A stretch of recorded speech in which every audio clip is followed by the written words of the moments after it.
Ugarte. Gracias, Jimena. Muy buenos días. Gracias por acompañarnos. Hola, Mónica. Buenos días y buenos días a todo el auditorio. Pues sí, efectivamente, como observatorio, como feministas, como defensoras de los derechos humanos de las mujeres, nos preocupan las cifras que han vertido el Secretariado Nacional de Seguridad Pública. Sí. Como bien dijiste, son 65.457 casos registrados de lesiones dolosas, pero tenemos otras cifras también muy alarmantes.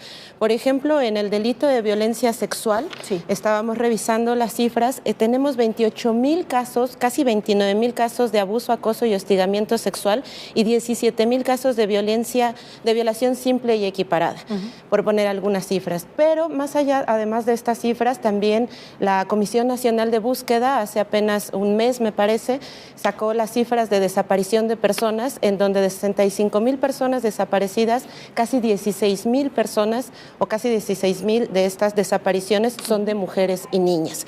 Entonces, estamos hablando de un crecimiento alarmante, de un crecimiento que no se había dado porcentualmente en años anteriores, de diferencia del 2018 al 2019, que, como bien dijiste al inicio, nos preocupa porque efectivamente se han generado legislaciones, se han generado instituciones, tenemos más de la mitad del territorio con alertas de violencia de género, con recomendaciones, con especificaciones muy claras de cómo atender de manera urgente este tipo de violencias, no solamente para mermar estas cifras, porque más allá de las cifras pues están las vidas, las historias, como bien dijiste, dos que causaron pues mucho impacto y consternación y este año. No conocemos, ¿no? Fueron las de Abigail. Que saltaron a los medios, pero y las que no, que son muchísimas. Más todas las que se han venido acumulando con una falta de sentencia, con una falta de debida diligencia, con una falta de atención adecuada. Con una tipificación equivocada del delito, se persigue un delito que no es el que se debe de perseguir, se le reclasifica, entonces la sentencia es menor o el agresor queda libre.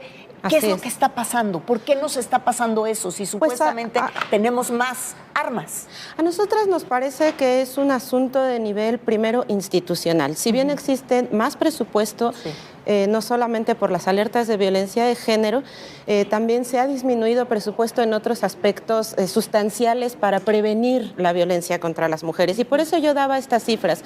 El feminicidio implica el 0.05% de la incidencia delictiva total, pero el feminicidio, recordemos que es la forma más extrema de violencia contra nosotros. Hay otras formas, está la trata, está la corrupción de menores, está la violencia sexual, están las lesiones dolosas.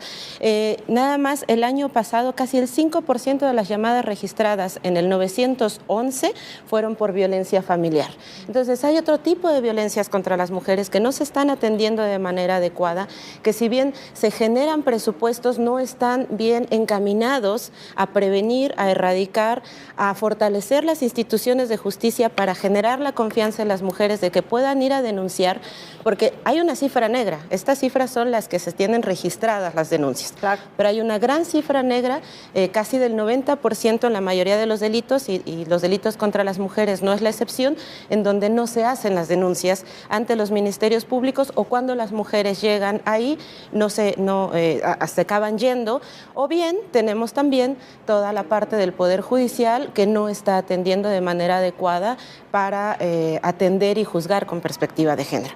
Y en ese contexto nos preocupa mucho que más allá de la reclasificación y demás, el delito de feminicidio, como se acaba de decir por el fiscal general Gertz Manero, pues se pretende hacer desaparecido.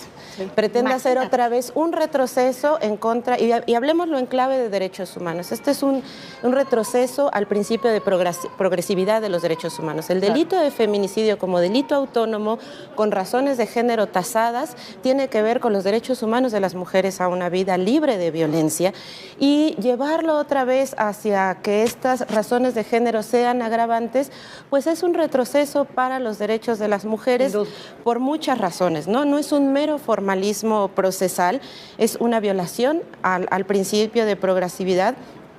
Pues, digamos, no estamos ante un delito que ya no se cometa, al contrario, tenemos las cifras de que es un delito que se sigue cometiendo, que va en crecimiento, además, que se sigue generando impunidad al momento de hacer las investigaciones adecuadas.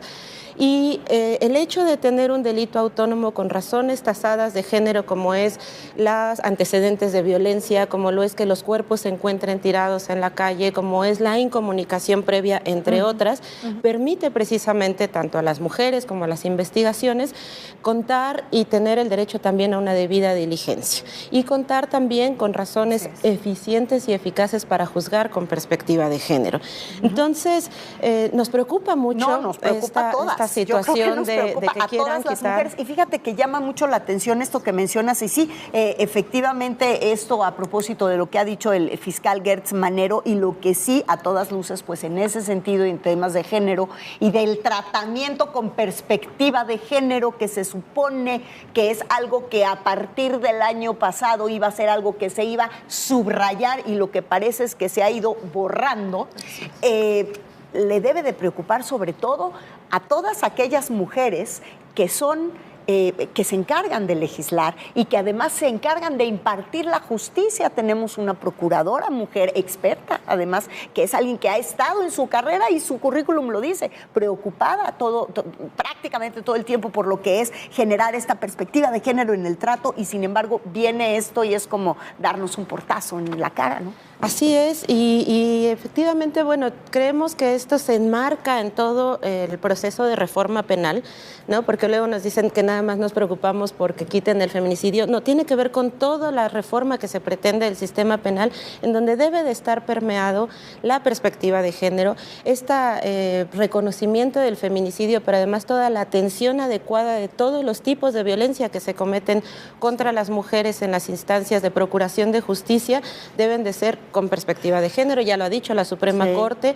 Tampoco es una situación que nosotras digamos por gusto, ¿no? Es una obligación convencional que viene desde la sentencia de Campo Algodonero, y también tiene que ver con obligaciones constitucionales dictadas por la propia Suprema Corte de Justicia de la Nación, en donde sí nos parece un claro retroceso en contra del principio de progresividad de los derechos humanos, y que no podemos, y reconocemos pues la labor de las diputadas que denunciaron públicamente esta pretensión, que todavía no es un hecho formal, lo sabemos, pero es una pretensión, y es muy importante hablarlo precisamente por eso, porque hay que poner sobre la mesa esa reflexión antes de que esto sea un hecho, y quien pueda impedirlo, pues lo haga. Así es. No.